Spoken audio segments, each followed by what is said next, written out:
Let me just ask you on something that you always state, that you want the Israelis to abide by the laws of war.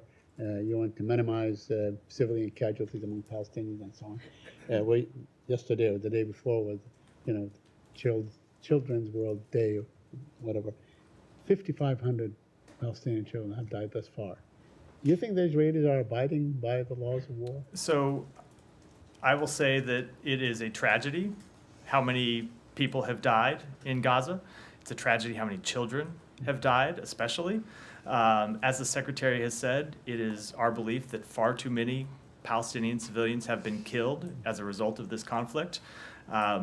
We continue to engage with the government of Israel about steps we believe they should take to minimize civilian casualties. It is an ongoing conversation between our two governments, and we continue to engage with them on every possible measure they can take to ensure that civilians are not in harm's way as they conduct legitimate military operations. And I do want to remind everyone again that the reason why this is so difficult even in most conflicts, is because Hamas embeds itself inside civilian targets. And so Israel faces this difficult situation where there are legitimate military targets, terrorists who launched an attack against the Israeli public and who have said they want to continue launching terrorist attacks against the Israeli public and in fact continue to launch rockets, even in the past few days, against the Israeli public. And Israel has a right and obligation to take military action to try to bring those terrorists to justice, but their burden is in no way lessened to minimize civilian harm. And so that is what we continue to emphasize to them in all of our conversations with them, including concrete steps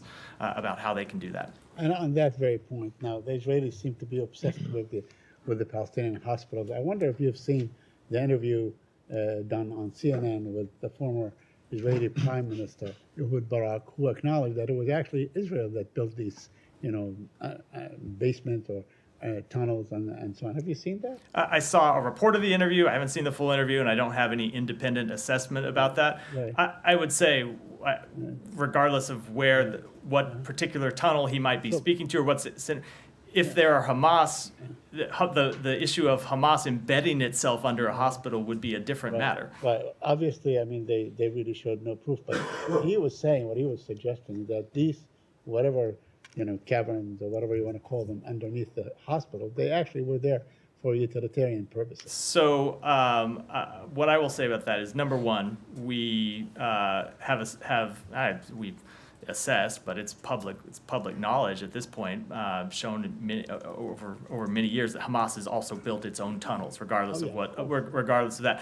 Number two, whatever infrastructure exists at a hospital, under a hospital, no matter who put it there, terrorists should not be using that infrastructure to embed themselves underneath a civilian target, underneath a civilian hospital, underneath a hospital that is supposed to exist for the care of civilians, and making that, using that facility as a human shield. So it is, I think, a separate issue than who might have built whatever room it is the former prime minister was referring to.